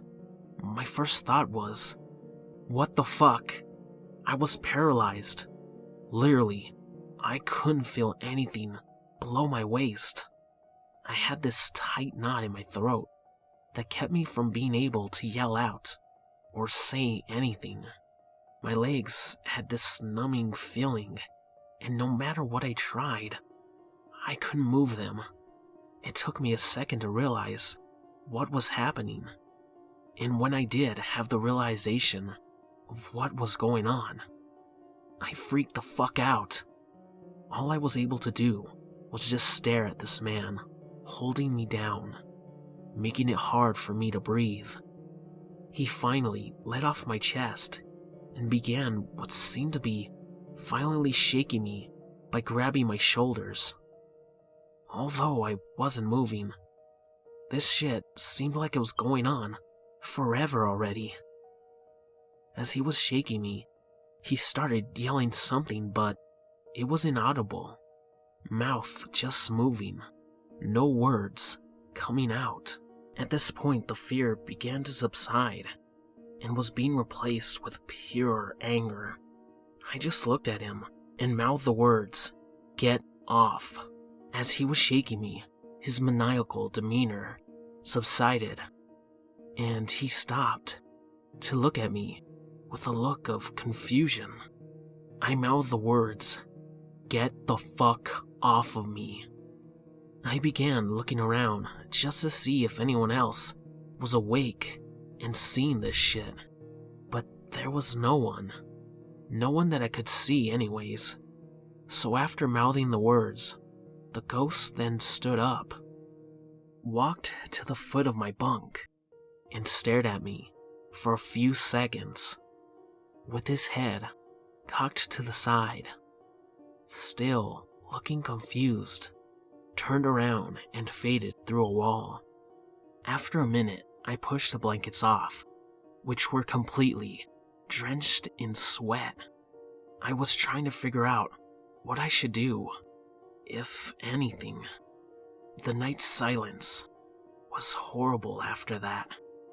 The sound inside the barracks were amplified. My guard was up, and there was no possibility of any more sleep that night. I've only told my wife of this, but only because she has had her own encounters with spirits. I still think about it now and then, chalking it up to being fatigue from all the stuff we did before and during the transit home. Or maybe it was just a nightmare, a very vivid and realistic nightmare. I just don't know though. I'm still not sure what I went through was real, but I do question it quite a bit. Before I start off, I want to give a little backstory and apologize in advance for how long this is. It's my first post. I'm full-blooded Navajo from the reservation in Arizona. I don't want to give the names of my family just to avoid unwanted attention on their side, but I figure I have a story worth telling. Every part about it is true. And before you write me off as a Starbucks hipster wannabe, understand that this is my first post. It may not be perfect, and if you're easily offended, I suggest you don't read it. We lived in a small house in a little valley, about 15 miles outside of a small town called Sanders. They recently put a dollar store there, so I hear it's up and coming. Just a rinky-dink little gas stop town that isn't much to look at. Anyway, we didn't have many neighbors, and they weren't like neighbors here in the city. The houses were spread far out, and we hardly ever communicated with anyone else outside of the fence. Other than the time my brothers and sisters and I found a snake in our house and had to get out, and the few times we asked to borrow a cup of sugar, there were not many other times when we asked our neighbors for anything. There were 5 of us, my 2 sisters and 2 brothers and me. I fell second oldest after my oldest sister. Our mom had become an EMT in Sanders, but despite it being relatively close, she was gone for days to weeks at a time. We all had different dads. Our current one was our stepdad, but father to our 2 youngest siblings. This guy was simply not a good person. He served in the army for some time before he met our mom, and actually had 2 other children with another woman before he left her. Rumor was that she caught him beating her babies and left him. I can't say much about when we first met him. I can hardly remember. I do remember he was a police officer and his dad was in the tribal office. That aside, I also remember when the beating started. Just a slap here and there for small things at first, followed by my mother who would scream and yell at him about hurting us. She would tell us to pack our stuff, which we did happily, and tell us to get in the car. But it was the same thing every time as she was about to go. It would always be something that made her go back into the house. I forgot my hairdryer and whatnot. And waiting in a hot car for sometimes 30 minutes and reassuring each other that she would come out. But he would always kick open the screen door and scream at us to get back inside, kicking or hitting us as we walked by. I guess I should give some props to my mom. She tried sometimes. Once we drove about a mile away from my grandmother's house. We could see her house, and if we wanted to, we could walk there, but I think her pride didn't let her go and ask her parents for help. We spent the night in the car that night. 2 other times, she drove us the 2.5 hours out to Flagstaff to stay in a shelter for women and children. There was the coolest little play area in there for kids. But usually, after a few days, we'd make that horrible drive back to his house, where things would pick up right where they left off. I don't blame my mom. She was dealt a rough hand. 4 kids and no place to go. After one big fight, Something in our mom snapped. Before, she would tell us to pack our things, but this time something was different.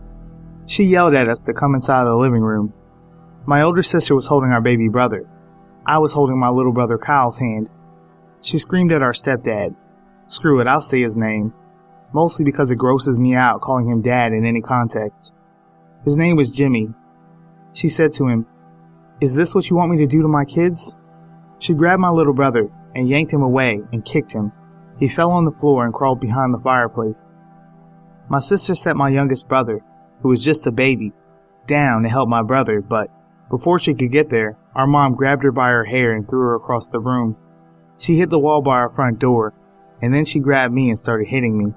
She started to reach for my baby brother when my oldest sister ran over to her crying and covered him up with her body.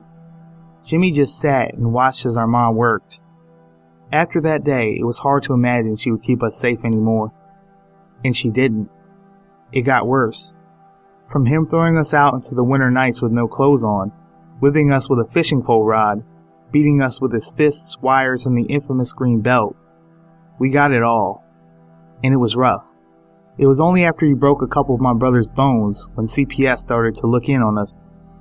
But before the interviews, Jimmy always got a chance to talk to us. We had this gate outside that had to be manually opened in order to let anyone in. They usually came in a white van with the words, Navajo Nation Social Services. Our stepdad would pull us aside as my mom walked out to greet them, and I think buy time, but who knows.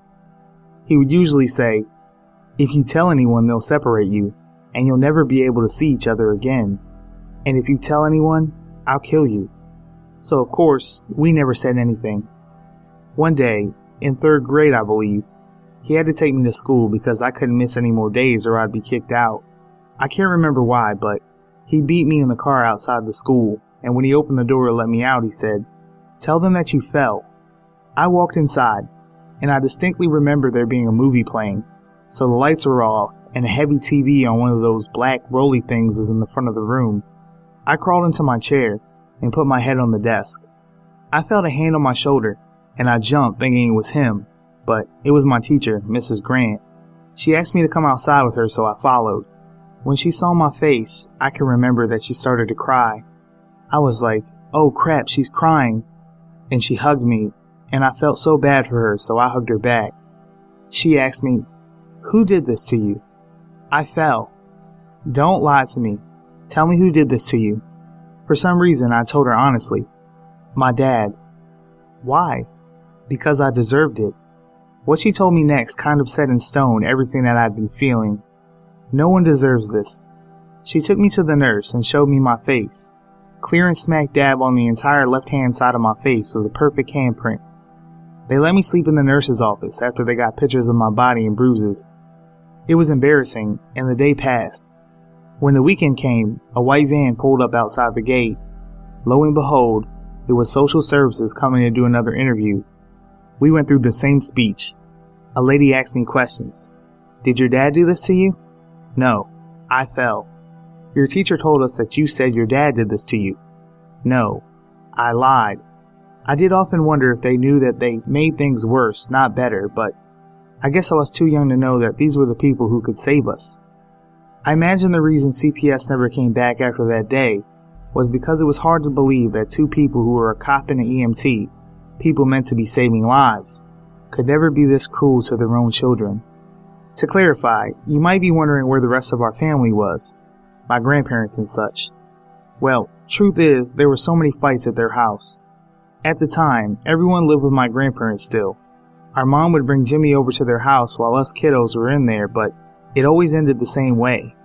My uncles and aunts would try and hide us, but they would always find us and take us away. Soon we just never saw them anymore. And when we did, they didn't want to be around Jimmy, and I don't blame them. Fast forward 13 years. Our parents were beating us on the regular, and our mom started to be gone for weeks at a time, leaving us at home with that guy. My older sister ran away when she turned 18. Verbal, sexual, and physical abuse were all in the house at that time. I was 15 when I started working at the Grand Canyon. I got my first ulcer then as well. Then, when I was 18, I got a scholarship to go to school in Denver. I was super excited, but It meant I had to leave my younger siblings there. By this point, we were all waiting to follow in our sister's footsteps and run the second we turned 18.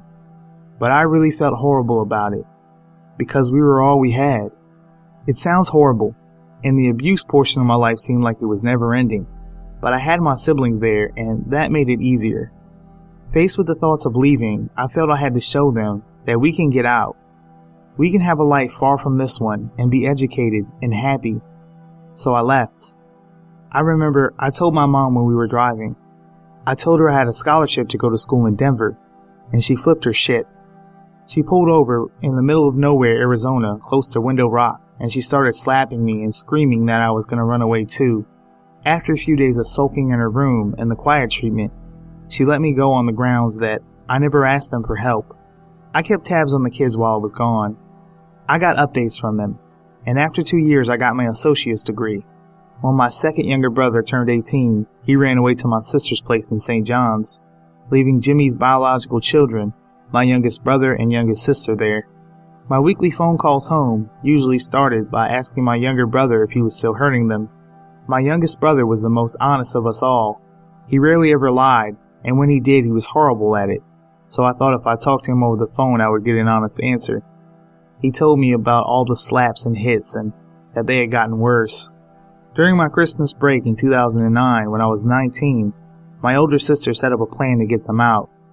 When we were kids, our parents told us constantly, if you think you can find someone who can do a better job raising you, then you can live with them.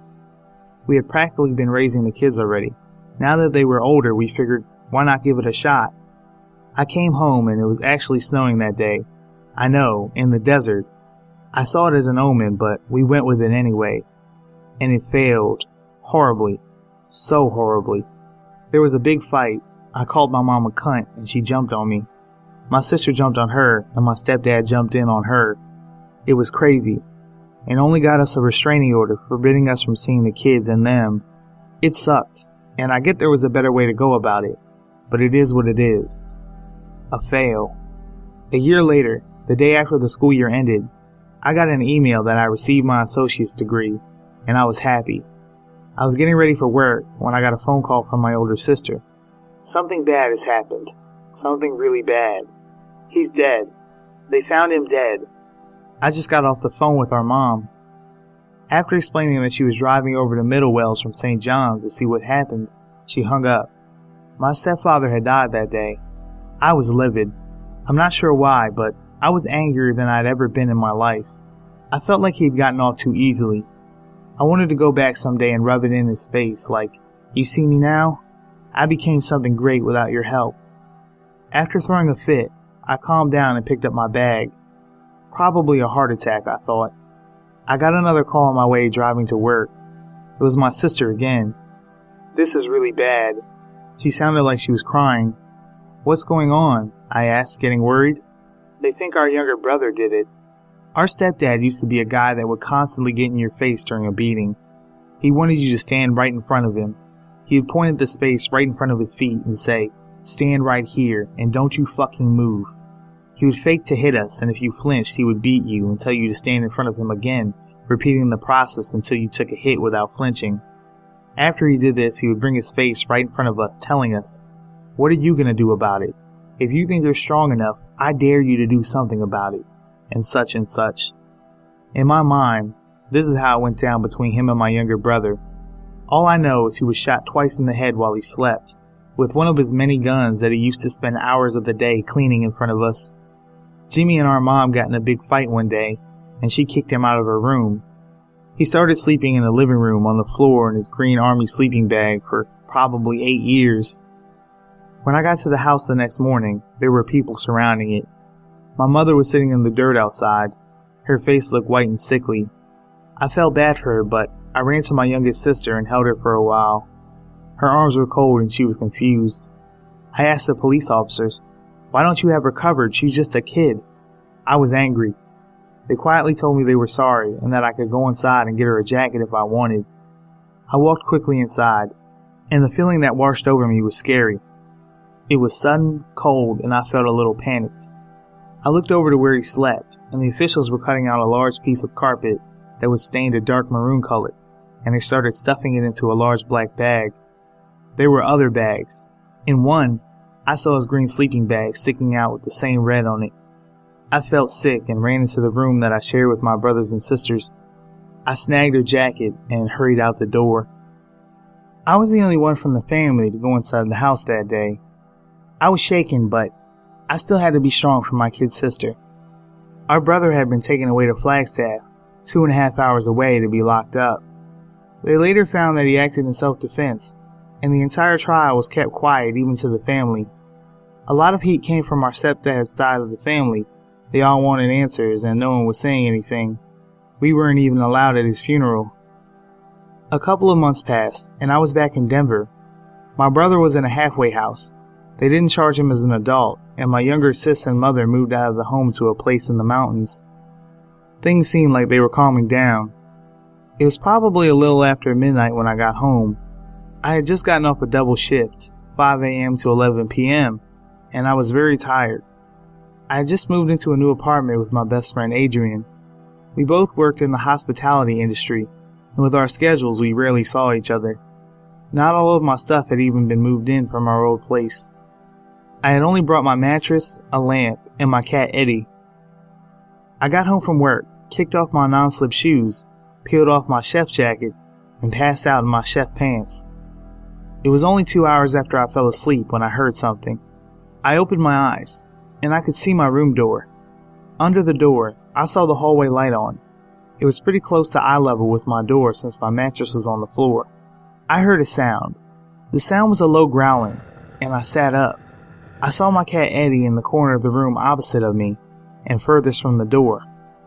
His tail was pooped out like a mini Christmas tree, and he wedged himself as far into the corner as he could, his head low as he growled and hissed. I was still shaking off sleepiness when I asked him what was wrong. Then my door started shaking. I looked at the door thinking it was my friend Adrian just getting off work. I grabbed my phone and looked at the time, and it was almost 3. "Dude, knock," I said loud enough that I hoped he heard me. I was still weirded out by my cat. He never acted like this, and the door kept shaking. I was still sitting up on my mattress, so I stood to my feet thinking that my roommate had come home and wanted to get some early breakfast. He did stuff like that regularly. I walked to the door and looked back at Eddie, wondering what was wrong with him, and getting slightly annoyed at Adrian for shaking the door. "Dude, I said knock," I said angrily as I flung open the door, but there was no one there. I suddenly got very paranoid. My roommate was like me. He slept with his door closed and even locked, and his room was right next to mine. I looked down the hall, and his door was wide open, and his room was dark. I still had my phone in my hand when I pulled up his number and called him. "Yeah? Hey dude, where are you?" "I'm still at work. I'll be off in a couple of hours. You want to get something for breakfast?" I hung up the phone, said fuck this, grabbed my cat and ran outside. I sat watching the door of my apartment. We lived on the second floor with the entrance of the garage right under our balcony, so it was really like living on the 3rd floor. I watched the door. There was a little sit-down place where people could walk their dogs. From there, I could see my place pretty well. I sat there debating on whether or not I should call the cops. It was when the sky started to change colors that I mustered up the courage to walk back inside. I called my roommate Adrian just to tell him what was going on, just in case. I walked into my apartment and replayed the incident in my mind. I checked the balcony. It was still locked from the night before. The 2 windows in the apartment were both firmly shut. I sat in our living room trying to work out what had happened, but I couldn't come up with an explanation. I wrote it off and tried to put it behind me, but that day I just kept thinking about it. I remember seeing the lights under the door, but no shadow of a person on the other side. It was just too weird. Finally, I went to work. I cooked at the time and put it behind me and focused on working. When night drew near, I started to get anxious. Next thing I know, I was back in my room, fidgeting, and for some reason very scared to go to sleep. Adrian was working that night, but I told him what was happening. A few small things happened in my room before this incident, so it wasn't too crazy for him to believe. He just joked that my room was haunted, and that really didn't ease my jitters. I haven't asked for a best friend, what can I say? That night, I experienced something scarier than the night before. I was laying in bed when I had the sensation that someone opened my room door. My back was to the door, and I felt like someone was in the room with me. It was the scariest feeling. I could feel someone was in the room with me. My eyes couldn't open and my body couldn't move. And I remember thinking, it's him. It's Jimmy. He's here to hurt me. Memories of those nights when he snuck into my older sister's room made me feel like I was about to die. I tried to will my body to move, or open my mouth to scream, but all I managed was a small gurgle and my body stayed stiff. I finally snapped out of it and I started screaming. I scrambled for my small lamp and turned it on. The light bulb sent off a little bit of light, but it was enough. My cat Eddie was there with me when I started crying and tried to catch my breath. I hadn't been breathing the entire time and I had asthma. I told myself, calm down, you're okay. He's not here, he's dead. And he can't hurt you or anyone else. I told myself this after every time it happened, which was damn near every night. Most nights, I could feel it coming on hours before I even went to bed. I changed my sleeping habits. I stayed awake all night thinking it wouldn't happen during the day, or if I slept on the couch, maybe it wouldn't happen. But it still did. I worked all day, and soon I was a certified insomniac with sleep paralysis and a sleep apnea to boot. Almost 2 years passed like this. I was living in a nightmare I couldn't wake up from, and it was extremely stressful. Actually, I developed another ulcer from it. Yay, more medication. In 2010, my cousin was graduating high school. I wanted to go back to support her, so I made a trip back to the res. The night of the graduation, I had all my younger cousins around me. They wanted to hear a scary story. I told them that I didn't have any, but they begged and begged, and I finally told them what was happening to me. When I was done, they were pretty scared, but a voice from behind me said something and it made us all jump. It was my aunt. Come outside with me, girl. I want to talk to you. I followed her thinking I was going to get chastised for scaring her daughters. When we got outside, she pulled out a cigarette, lit it, and pulled in a long drag. When the cloud of smoke hit the air, she told me to sit down. I did, and she said, "That story that you told, is that really happening?" I nodded yes, and told her for almost 2 years now.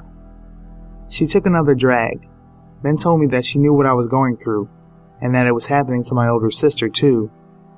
I was surprised. My sister hadn't mentioned anything to me. This thing that's going on with you, you need help, and I think that's why you came back. Later that same night, we were all winding down, and sooner than later everyone was asleep. When I say everyone was asleep, I mean that everyone was asleep around me. We all stayed the night at my aunt's itty-bitty trailer, and we all claimed the living room to sleep in.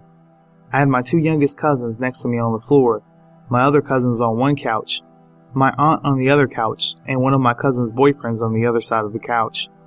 Everyone was having no problem sleeping, but I was on the floor just looking up at the ceiling.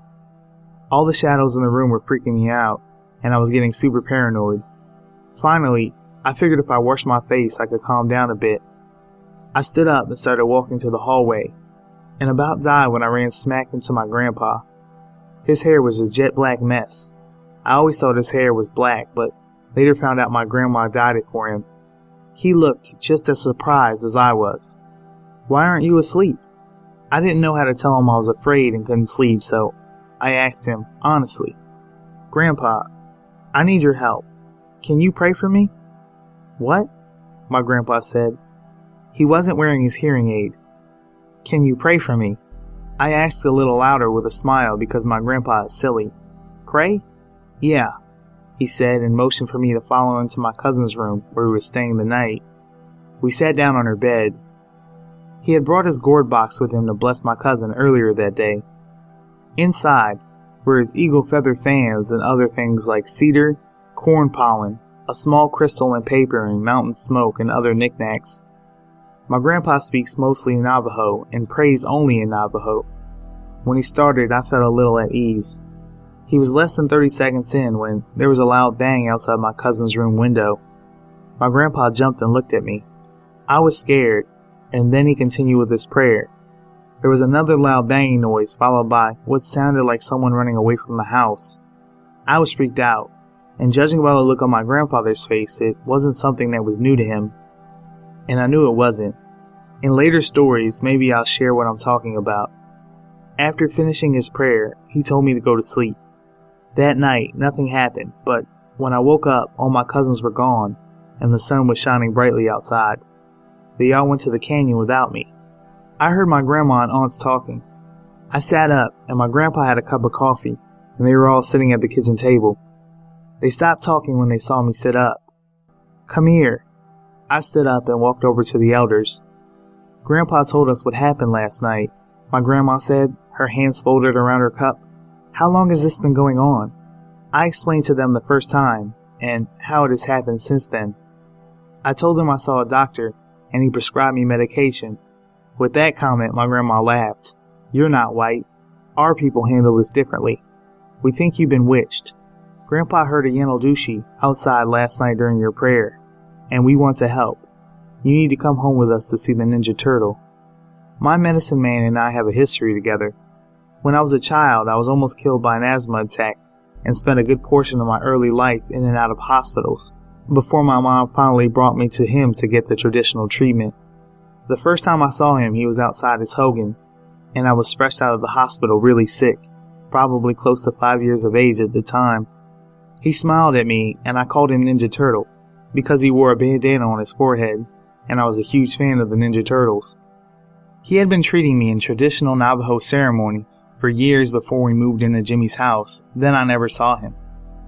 The thought of seeing him again, being much older, I was raised to follow our traditions and customs, but now that I was older and living in the city, the idea seemed crazy to me.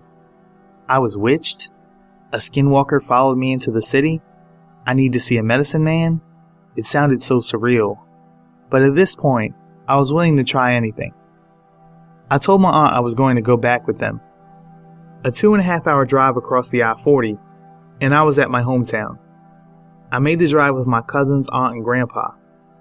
That afternoon, we met the Ninja Turtle. He was the same as I remember him, just a little shorter. He asked me lots of questions while eating his bread and stew. His wife sat in their living room, weaving a rug on a huge loom. They live without modern needs, so no TV, nothing modern. Just a tiny table where they ate their meals, a bed, and a loom for rug making. He told my aunt, grandma, and I to come back before the sun set the next day, and he would get things ready, explaining the things we would need to bring in. On the way over, I noticed my grandma fidgeting. I asked her what was wrong, and she told me that this was big, and it was something she had never seen him do before, which is big in itself because my grandma has been seeing him for years. There was talk that he might need to perform a sand painting ceremony that could last 4 days straight if it was serious enough. I was worried about what might happen when we got there. Armed with the few things he asked me to bring, he performed an enemy way ceremony for me that night. Because of the sacredness of the ceremony, I can't say what happened there. I know that after the feeling I got during the final blessing, I was out in the middle of the desert with the Ninja Turtle by my side, my body covered in ashes from the fireplace, a moon high above us in the still desert. My spirit and mind finally felt at peace. He later told me it was the spirit of my stepfather that caused all of this, but now he had let go of me. The details of the nightmares and what happened to me are still fresh in my memory, but I can honestly say I'm happy now, and after that night, I've been sleeping well. An update on my life. I met someone and we got married. We had a traditional Navajo ceremony back in Cameron. My grandma passed away 4 days after our marriage. I had a baby boy, and another baby on the way. Some nights, they're rare. I get a panic feeling, but never the nightmares. I think it's just residual fear. My siblings are all doing fine. My kid brother wants to join the Marines. He just got off probation. My younger sister's still living with our mom, and sadly, they don't want to see us. But my other 2 siblings are doing good. We're just living our lives. I haven't been back to our old home or where Jimmy was buried. I doubt anyone is living there, but who knows. When I was a sophomore, I actually ran into my 3rd grade teacher. I hugged her and she remembered me. My mom was actually with me that day, and Mrs. Grant asked, "Did you ever get out of that house?" My mom was sure embarrassed. Happy Halloween, everybody. Holy shit, it has been too long. It is good to be back. Now, before I get into it and what's been going on with me lately, I want to give a big thank you to Goodnite Goosebumps, Lord of Terror, HeroToVillian, Eden, HollyWizzle, Bumpinthenight, and Southern Cannibal. Thank you all so much for helping me out with this video. You guys are awesome. And, well guys, I'm not gonna lie, whooping cough. Every narrator's worst nightmare. I absolutely hate it. It has honestly been one depressing month of not working, not narrating. It is so good to finally be getting better and actually narrating again, thank God. I may sound a little still, but my goodness though. I mean, whenever I heard the term whooping cough before, the virus I should say, I always thought it was just like maybe a couple of coughs, nothing too bad. My goodness, man. When I started narrating, and just like a little paragraph, I felt like a little cough coming, it like freaking knocked the wind out of me. Ah, Jesus Christ. But anyways, as I said before, guys, it's good to be back. I miss you all so much. I am so sorry for the absence. It's just been crazy. Oh, God, I hate getting sick. I swear to God, if I get sick again, I don't know. I'm going to go crazy. But, how have you all been doing, though? What's everybody been up to? I swear, for the past, I think, month and a half of being sick, I feel like I've been a giant recluse gamer. Beat Mafia 3, beat Batman Return to Arkham, or Asylum and City, whatever, they're together. I started Skyrim yesterday. Honestly, I've been a complete gamer this past month, just constantly sitting there trying to recover. In all honesty, though, I mean, guys, I've tried to narrate so many times this month, but just the cough, and it's just been crazy. Ugh, God, it's almost that one trailer in the movie, or the new Wolverine movie called Logan, where he's just sitting in the bathroom and he's all beat up. That was literally me with whooping cough, despite all the scars and whatnot. It literally beats the crap out of you. But anyways, guys, thank you so much for being patient, and if you made it this far, thank you all for watching, and just remember, the best ideas always come out of nightmares.